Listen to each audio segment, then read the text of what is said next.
Tudo bem, pessoal? Mais uma vez nós estamos aqui para gravar um vídeo a respeito do Espiritismo.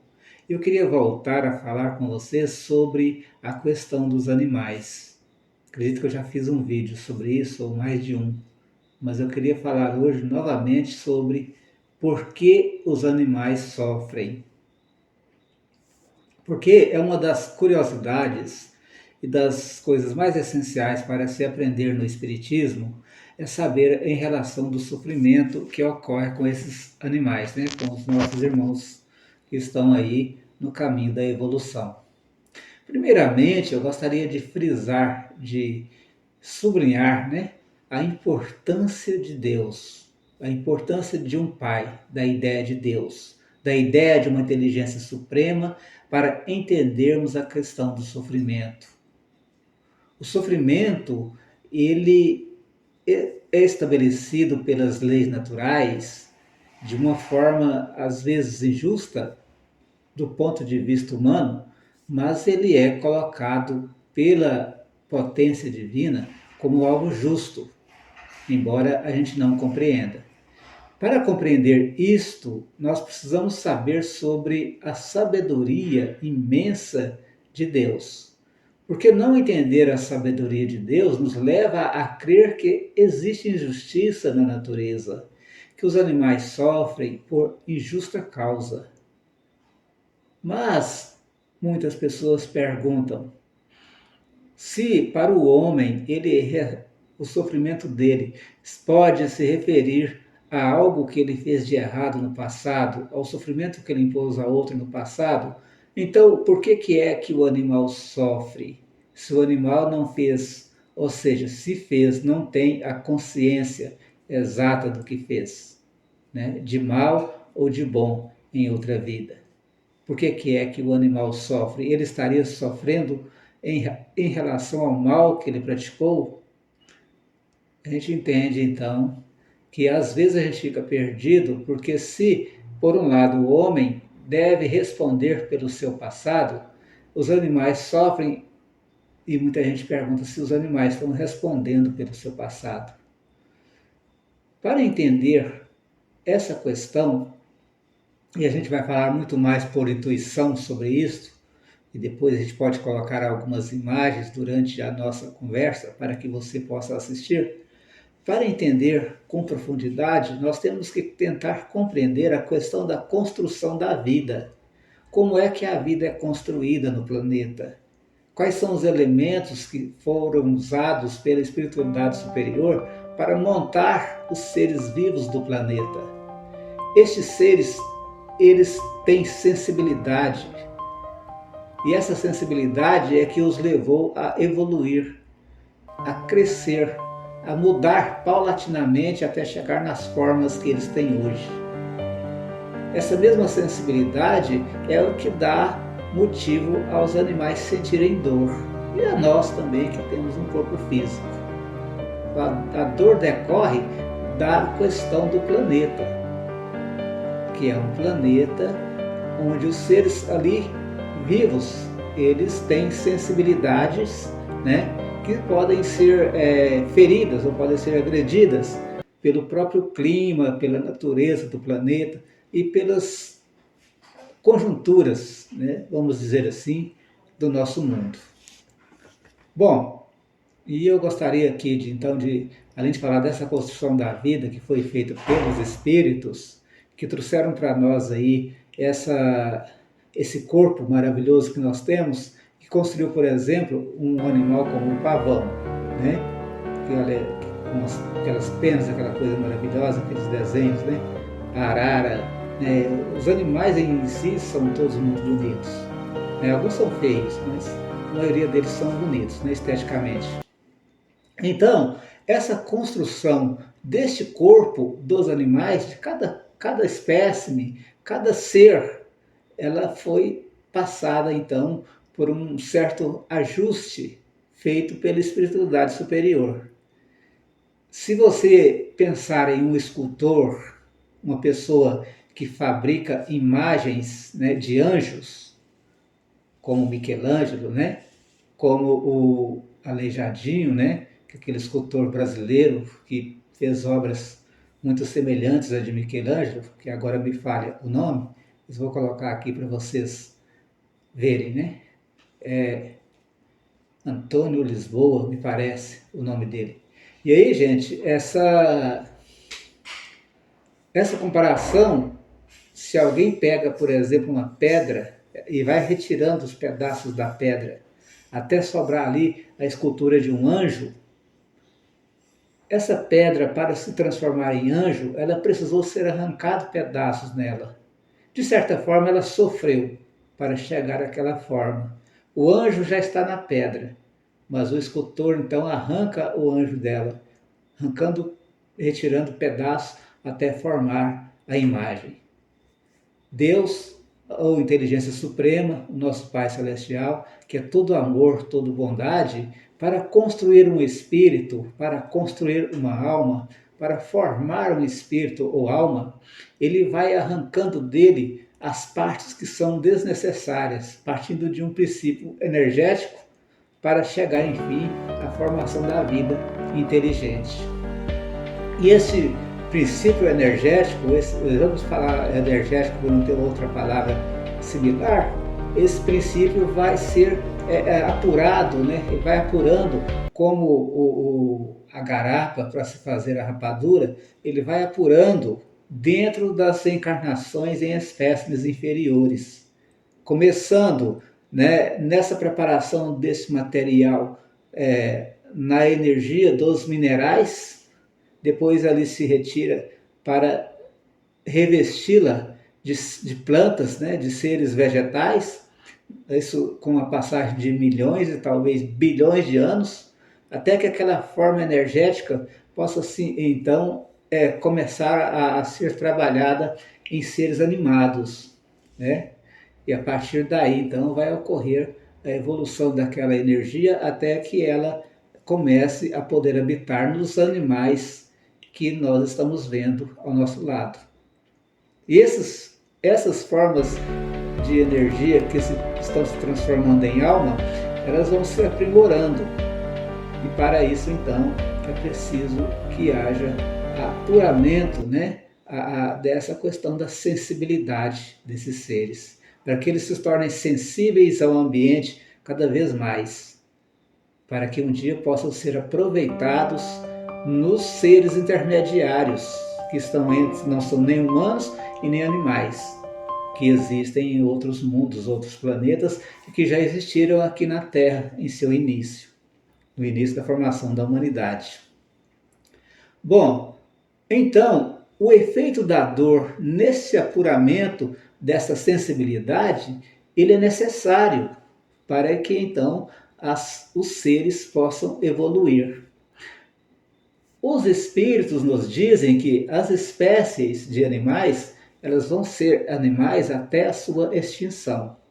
Mas algumas, a gente entende que elas são trabalhadas e elaboradas para estrear nelas os espíritos que já passaram por esta evolução na metodologia, né, das reencarnações nos seres menos animados e que se preparem então para inaugurar, né, na questão da humanidade.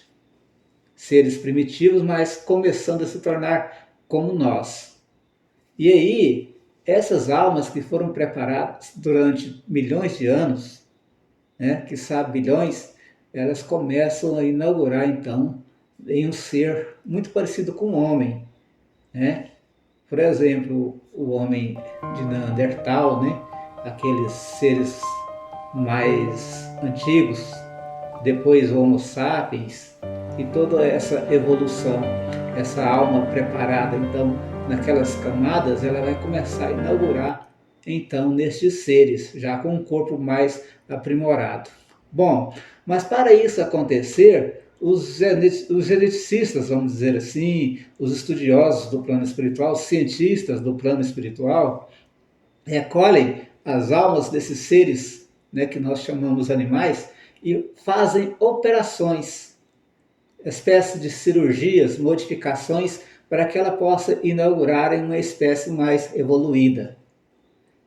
E então, a partir desse momento em que elas passam por essa transformação e que inauguram em um novo momento, um novo patamar de evolução, elas começam a inaugurar então a questão do pensamento contínuo, que é dominado pelo ser humano. Um cachorro, por exemplo, você nota que às vezes ele pensa, às vezes ele raciocina e às vezes ele tem ideias. Pela forma de ele caçar, de ele dar a volta, contornar um problema, dele resolver algumas questões, então se nota que ele pensa. Mas a gente sabe que a maior parte do tempo eles vivem instinto. Então, esse instinto ele vai sendo substituído pelo pensamento contínuo. Quando chega a hora, a espiritualidade recolhe essa alma para ser trabalhada, para ser modificada, para inaugurar então na espécie ainda não humana, mas bem próxima. E a partir daí se chega ao gênero humano e desse ponto em diante ele se relaciona com o espaço, o tempo, todo o ambiente, utilizando do pensamento contínuo e a partir daí ele evolui de forma mais rápida. Mas a gente sabe que na construção da alma, nas suas vivências na Terra, ele vai adquirindo alguns reflexos, algumas sensações, alguma coisa vai ficando registrada já em seu corpo espiritual. E ele já vai começando então, com o tempo, a carregar essa alma, esse princípio, com essas lembranças, embora fugídias, né? E vai juntando então para que possa começar a formar as suas experiências. Quando este espírito, em início, inaugurar a questão do pensamento contínuo e da razão, ele vai começar a entender a questão da vida, vai começar a ter religiosidade, vai começar a pintar parede, né? Como vemos nas paredes de cavernas, né, de homens antigos. E a partir daí, então, quando o homem adquirir, o homem que eu digo, que aquela alma já tenha sido, né, vivido, toda a experiência necessária no plano animal, ele vai então inaugurando no plano hominal, aí ele vai começar a registrar a sua vida. E aí, a partir daí, o seu sofrimento em vidas posteriores, ou nessa mesma, vai começar a ser adicionado ali esse tempero de sofrimento devido a vidas passadas. Mas isso só depois, quando ele inaugura, né, na questão hominal. Coloquemos aí nessa nossa história, nessa nossa palavra, que são milhões de anos, talvez bilhões, para que aquela alma arrastasse todo aquele tempo de experiência e chegasse nesse momento. O homem, então, desenvolve-se, ele vai, então, responder pelos erros e acertos e futuramente inaugurará a era angelical, quando não necessitará mais de reencarnar. Então, às vezes a pessoa fica com medo de ser espírita, porque a gente fala de umas coisas que demoram muito, né? E as pessoas querem uma salvação rápida, né? Querem ir para determinada igreja ou religião e ali achar salvação, né, em uma vida de 70, 80 anos, 100 anos, e já está salva e pronto, já resolveu o problema. Infelizmente, nós espíritas podemos, né, através dos espíritos, dar a notícia de que não funciona assim. Para inaugurar a era angelical, onde nós seremos como anjos, estaremos evoluídos e seremos então seres responsáveis para ajudar o universo, os seres que estão começando, né, a progredir. Isso demora muito, mas é uma conquista imensa e uma grandiosidade, uma felicidade maior ainda. Para chegar então nessa questão nominal, o animal vai passar por todas essas camadas, né? Só para ter uma ideia, a alma do gato, do cachorro, seja qualquer outro animal, do golfinho, da baleia, do elefante, seja qual for, ela vai chegar a um momento em que ela deverá ser transferida para outro tipo de ser, que seriam seres com a capacidade de esse espírito poder progredir, né? Poder mudar, né, de uma fase para outra.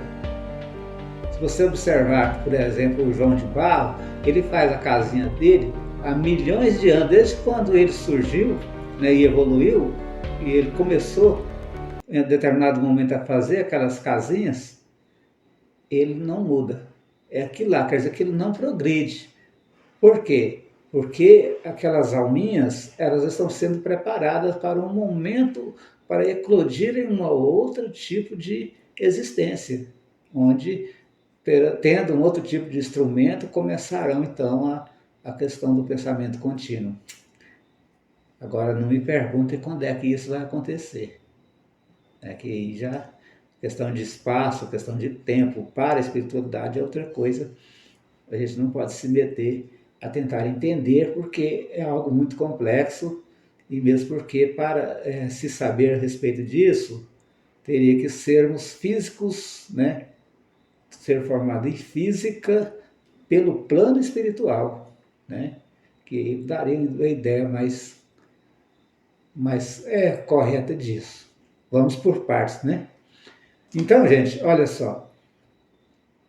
A partir dessas cirurgias que são feitas nessas espécies, dessas almas, né, que elas inauguram no corpo do homem, ou do homem primitivo, do ser primitivo, elas nem por isso vão parar de sofrer. Mesmo porque o sofrimento é algo que acontece no planeta Terra. Desde que você esteja aqui, vai haver sofrimento, não tem como escapar.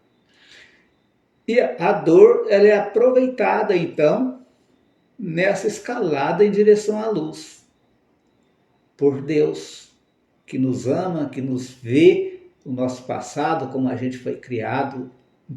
É como se fosse Deus amassando barro, né? Na poética história de Adão e Eva. Deus, como os animais, está amassando barro ainda, né? Para soprar depois o conhecimento, a vida, né? Espiritualizada. E aí, esse ser de amor e bondade abrirá os braços para receber aqueles que se formaram do imo, né? Ou melhor dizendo, do limo da terra, né? Aquela energia que foi preparada e depois inoculada no reino vegetal, no reino animal, no reino hominal e chegou então no reino angelical.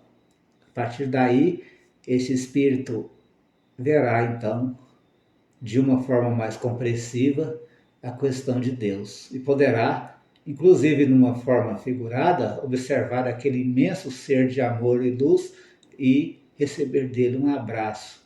Vem cá, meu filho, acabei de te criar. Agora você vai ser feliz eternamente e vai trabalhar pela felicidade dos seus irmãos que eu continuo criando, né? Desde o começo dos tempos. Ou antes, porque é Deus, né? Alô, gente, é um pouco complexo? É. Eu não consegui passar tudo, porque também não tenho tanto conhecimento assim. Mas podemos passar a nossa ideia a respeito.